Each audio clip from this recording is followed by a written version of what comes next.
Il y a différents éléments à prendre en compte pour assurer la sécurité de l'application et du cluster. On a l'habitude de traiter trois éléments différents. La sécurité de l'infrastructure, hein, donc du cluster lui-même, sa configuration, s'assurer que c'est la configuration la meilleure d'un point de vue sécurité, ça c'est une chose. Une deuxième chose, c'est la sécurité de ce que je vais mettre à l'intérieur de mon cluster, la sécurité des applications. Et en ça, je veux parler surtout de la bonne pratique de construction des applications, des vulnérabilités qu'on va identifier à l'intérieur, avant même d'exécuter le container. Et puis enfin, malgré toutes les précautions qu'on a pu prendre sur la configuration du cluster et aussi sur la non-vulnérabilité des applications que je vais exécuter à l'intérieur de mon cluster, je suis jamais à l'abri d'une dérive d'usage du cluster, de tentatives d'attaque.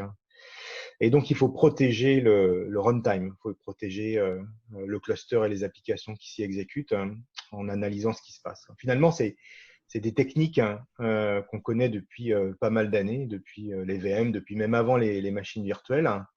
Il s'agit d'analyser les virus, toutes les menaces qui pourraient exécuter dans mes applications et puis d'avoir des espèces de moteurs de détection d'intrusion capables de me lever des alertes en cas de problème.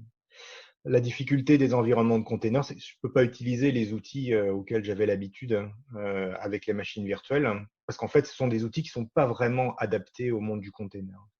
Pas adaptés à la densité des containers. Sur un même environnement physique avec des containers, je vais exécuter beaucoup plus d'applications que ce que je vais pouvoir le faire avec une machine virtuelle, puis pas non plus adapté à la vélocité des containers. C'est-à-dire que si on utilise des containers comme des machines virtuelles, bon, bah, certes, je vais avoir une durée de vie de container relativement similaire à une machine virtuelle, mais avec ces nouvelles architectures applicatives basées sur des services ou des microservices, la durée de vie d'un container, elle est très courte, parfois même inférieure à la seconde. Et donc, des outils de détection d'intrusion ou de sécurité classiques fonctionneront pas. Et donc, il faut se tourner vers des outils adaptés au monde des containers. Et c'est ce que fait Sysdig. On fournit des solutions de sécurité en environnement de containers, des solutions de sécurité qui utilisent une technologie qui peut être aussi très pratique pour faire du monitoring des applications.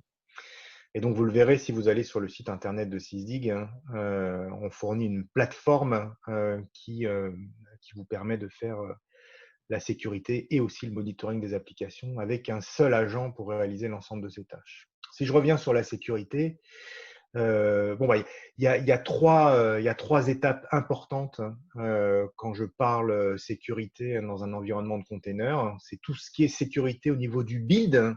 Le build, c'est la construction de mes applications et la construction de mes clusters. Donc, ça consiste à s'assurer que mes images ne sont pas vulnérables et à s'assurer que mon cluster est correctement configuré d'un point de vue sécurité. Et ça, en fait, dans Sysdig Secure, qui est la solution de sécurité de Sysdig, on va apporter un ensemble d'outils qui va vous aider à gérer cette sécurité dans le monde du build.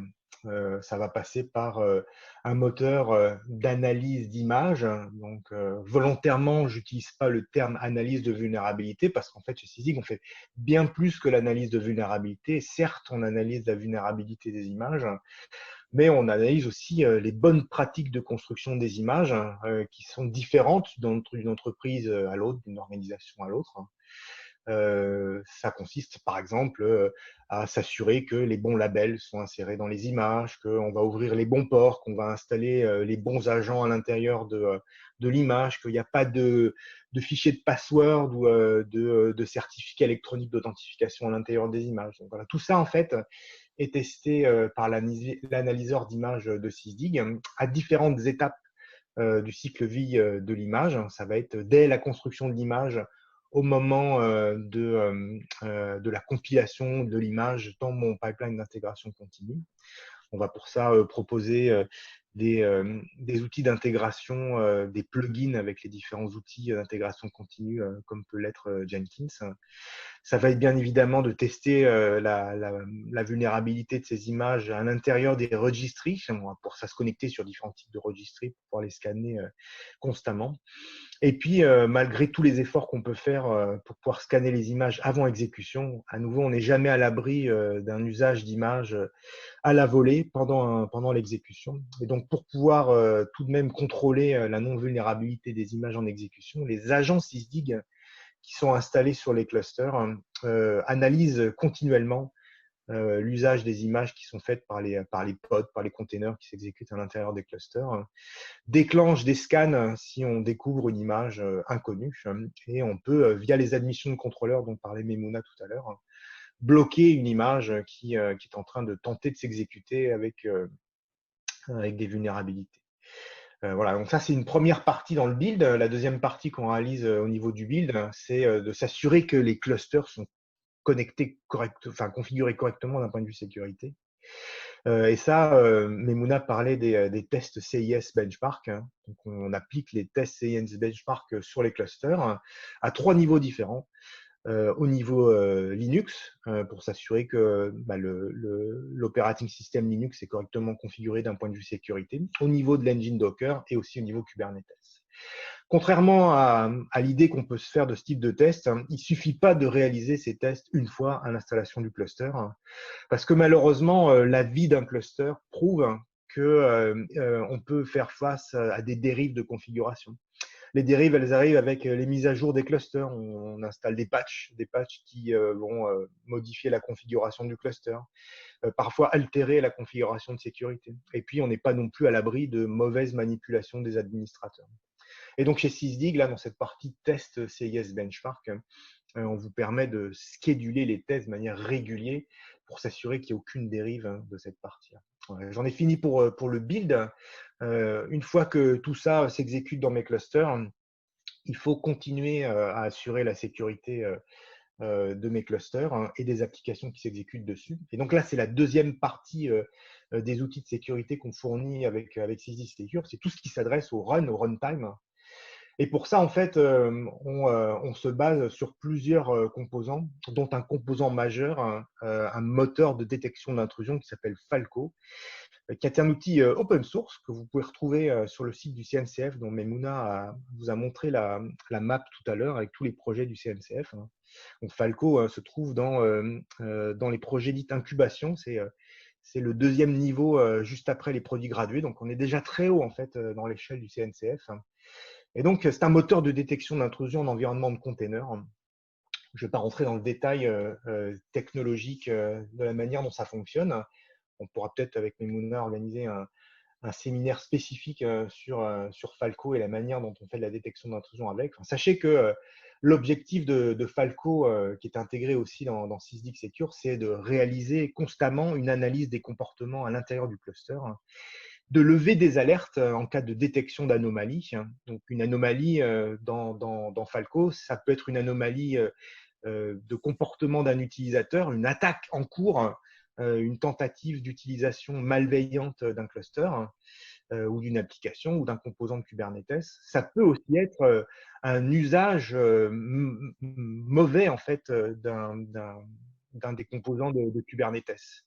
Notamment, Memouna en parlait tout à l'heure, hein, l'utilisation d'un PSP mal configuré, le stockage de config map avec des credentials à l'intérieur, l'utilisation aussi de fichiers qui va me permettre de créer des gateways d'accès, ce qu'on appelle des ingress controllers dans le langage Kubernetes, pour pouvoir communiquer avec mon application à partir de l'extérieur du cluster, et d'utiliser des ingress controllers mal configurés, sans encryption, qui va transférer des informations en clair.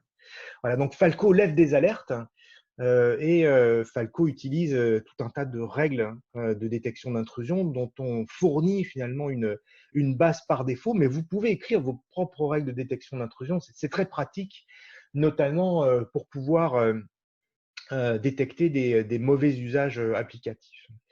Et donc, on fournit aussi des règles avec des tags qui sont positionnés dans SysDig Secure qui vous permettent d'identifier les règles en fonction de conformité à des normes comme PCI, comme ITRI, comme d'autres types de normes. Et puis, on peut agir automatiquement lorsqu'une alerte arrive. Et puis enfin, détecter et lever des alertes, c'est une chose. Hein.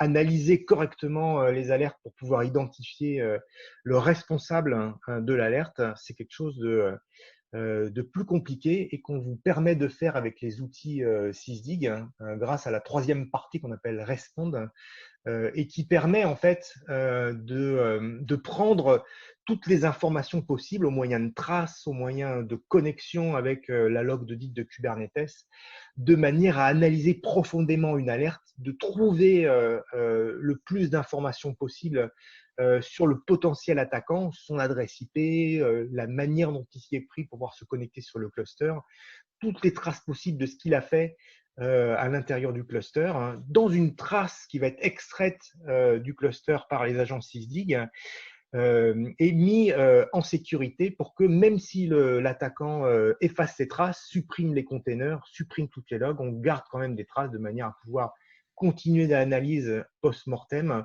et éventuellement lever des informations qui vont me permettre d'aller chercher l'attaquant. Voilà. Je vais m'arrêter là parce que je crois que Memouna va vous montrer tout ça dans une démonstration. Je vais lui laisser la main sur cette démo.